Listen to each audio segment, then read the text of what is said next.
Queridos amigos, sejam bem-vindos ao canal Videira Espírita. Meu nome é Cristina Brito, este é o programa Projeto 15 Minutos, o Livro dos Espíritos. Aqui, diariamente, estudamos por mais ou menos 15 minutos o primeiro livro da codificação espírita, realizada por Allan Kardec, o Livro dos Espíritos. Atualmente estamos no livro segundo desta obra, que trata do mundo dos espíritos, ou mundo espiritual, no capítulo 7, que trata do retorno à vida corporal, ou seja, a reencarnação. E estamos vendo aqui o subitem União da Alma e do Corpo. E também vamos ver sobre o aborto. E hoje vamos para a questão 349.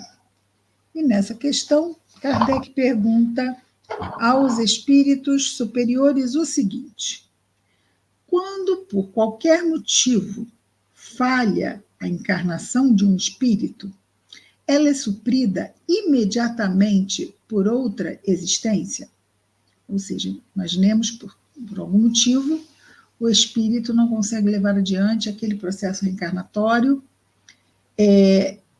ele vai ser imediatamente substituído por um novo processo reencarnatório?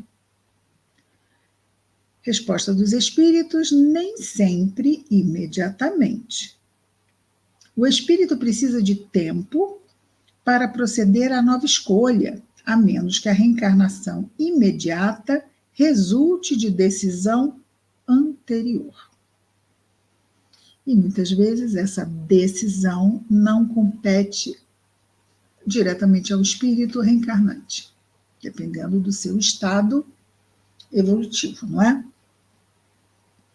Se nós tivermos alguma dúvida, algum comentário, fiquem à vontade de fazê-lo fiquem, né, à vontade de fazê-los, os comentários ou questões, no nosso chat aqui, nos nossos comentários.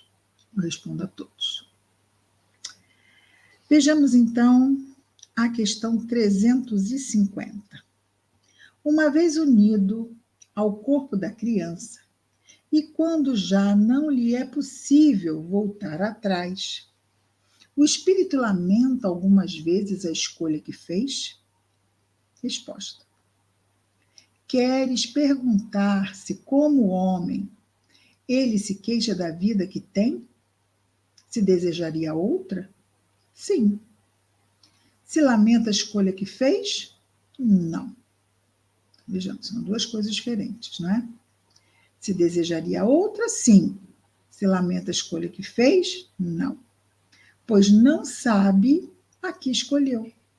Pois de encarnado, o espírito não pode arrepender-se de uma escolha de que não tem consciência. Lembramos que existe o esquecimento. Então, nós não sabemos que vida é essa que estamos vivendo.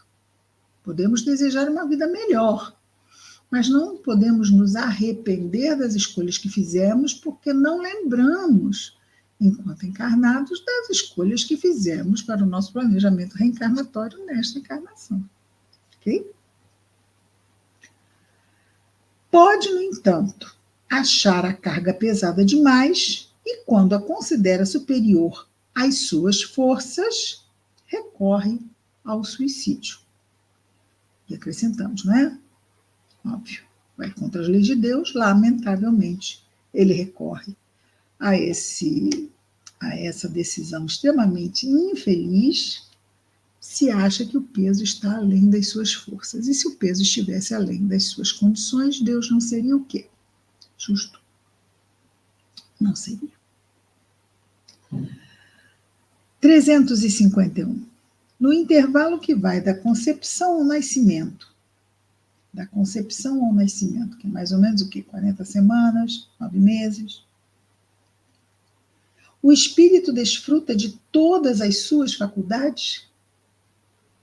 Resposta dos espíritos: mais ou menos conforme a época, porque ainda não está encarnado, mas apenas ligado. Aqui ele vai ter todas as faculdades, não é? Está lá dentro da barriga da sua mãe. A partir do instante da concepção, o espírito começa a ser tomado de uma perturbação. É que já vimos até numa pergunta anterior, não é se essa perturbação é comparada com a perturbação do espírito quando desencarna. E aqui os espíritos responderam que ela é muito maior. Né? Porque quando desencarnam, desligam-se os laços, se eles estiverem em boas condições, não é? Em pouco tempo ele retoma a sua consciência. Mas no caso daqui de uma reencarnação, ora, a gestação vai se dar nos 9 meses, não é?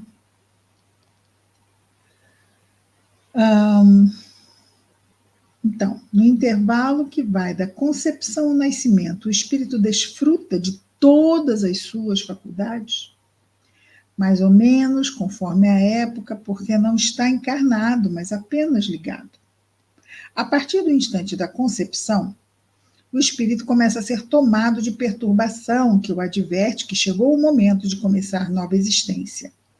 Essa perturbação vai crescendo até o nascimento.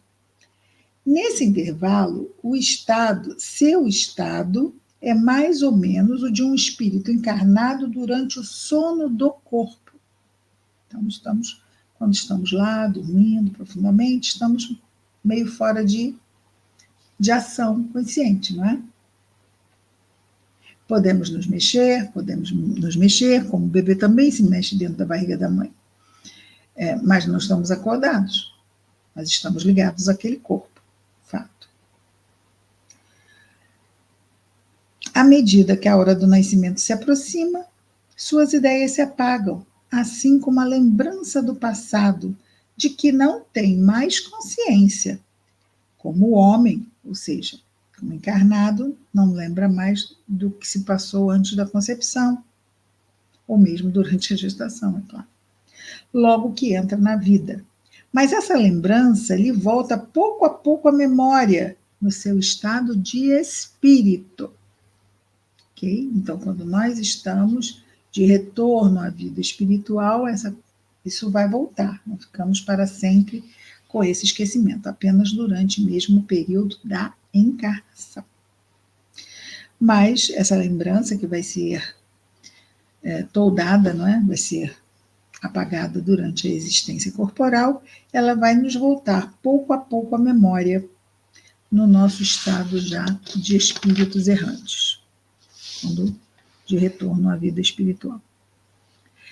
Questão 352. No momento do nascimento, o espírito recobra imediatamente a plenitude de suas faculdades? No momento do nascimento, recobra imediatamente a plenitude das suas faculdades? Resposta dos espíritos: não. Elas se desenvolvem gradualmente com os órgãos. Os órgãos do bebê estão muito ainda por se desenvolver. Então, também, as nossas faculdades, no momento do nascimento, estão ainda necessitadas de se desenvolver. E isso vai se dar gradualmente de acordo com o desenvolvimento dos órgãos. Lembrando que o cérebro também é um órgão, né? Para ele, é uma nova existência. É preciso, né, para o espírito, é uma nova existência. É preciso que aprenda a servir-se de seus instrumentos físicos, né, do corpo. As ideias lhe voltam pouco a pouco, como a um homem que desperta e se encontra numa posição diferente de que ocupava na véspera. Então, lembrando, né, as ideias também é um instrumento do espírito, o cérebro, ok? 353. Uma vez que a união do espírito e do corpo só se completa definitivamente depois do nascimento, pode-se considerar o feto como dotado de alma? Importante pergunta, não é? Resposta dos espíritos: o espírito que o vai animar existe, de certo modo, fora dele. O feto não tem, a bem dizer, uma alma, visto que a encarnação está apenas em via de operar-se. Acha-se, no entanto, ligado à alma que virá a possuir. Então, já há essa ligação. Quando há o aborto, o que acontece com essa ligação? Ela é rompida, a revelia da vontade de Deus e a revelia da vontade do reencarnante. Questão 354. Como se explica a vida intrauterina? A vida que se dá durante a gestação, não é? É a da planta que vegeta. A criança vive a vida animal. O homem possui em si a vida animal e a vida vegetal, que pelo seu nascimento se completam com a vida espiritual. Então vejamos. A planta que vegeta, a criança vive a vida animal, porque a planta que vegeta, no caso, ela está ali latente em formação, mas já existe vida em movimento animal, porque o vegetal não se move, não é? A não ser que haja uma ação do vento, alguma coisa fora dele que o faça mover, a planta, no caso.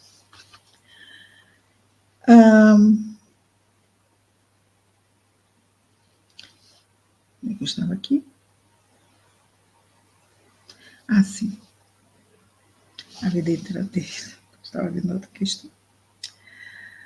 A criança vive a vida animal, o homem possui em si a vida animal e a vida vegetal, que pelo nascimento se completam, quer dizer, a essas duas é adicionada a vida espiritual, porque vai se somar também, então,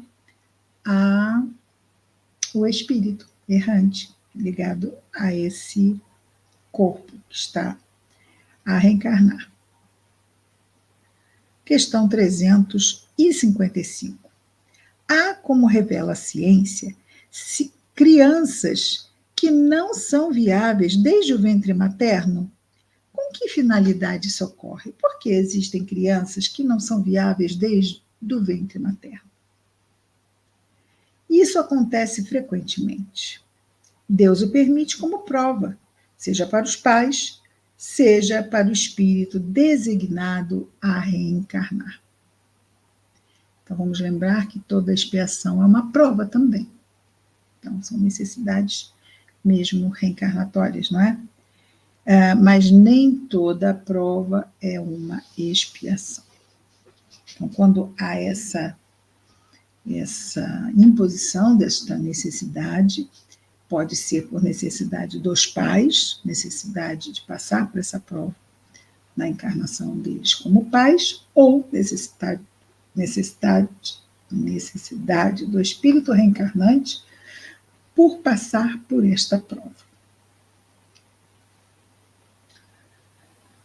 Questão 356. Haverá natimortos que não tenham sido destinados à encarnação de espíritos? Então, bebês que nascem mortos e que não foram destinados à encarnação de espíritos, ou seja, que não haviam espíritos ligados a eles? Sim, respondem os espíritos, sim. Há os que jamais tiveram um espírito destinado aos seus corpos. Nada devia cumprir-se neles. É somente pelos pais que essas crianças vêm ao mundo. Ou seja, vêm ao mundo mortas, obviamente, já que não tem nenhum espírito ali ligado a elas. Entram naquele processo da planta e do animal, mas não é completado com um espírito, não é? Com a vida espiritual, como nós vimos aqui na questão 354. Então, isso vai se dar por necessidades dos pais provacionais, né, de passarem por esta prova. Como não havia ali necessidade que o reencarnante passasse por isso, não há, então, essa ligação de espíritos com esses casos. Por isso que nós temos que ter essa... Vejamos aqui que dentro dessa questão de uma gravidez que não vai avante, de quantas possibilidades existem, quantos tipos de histórias podem estar ligados. Então, não podemos ser simplistas. Isso aconteceu por causa disso ou por causa daquilo. Não sabemos, cada caso é um caso. As questões das necessidades reencarnatórias, só mesmo os espíritos podem nos dizer com mais propriedade o que se passa, não é? E às vezes nós temos que esperar desencarnar para sabermos deles isso. Amanhã, então, vamos retornar com mais um projeto 15 Minutos, o Livro dos Espíritos. Que Jesus nos abençoe. Muita paz a todos.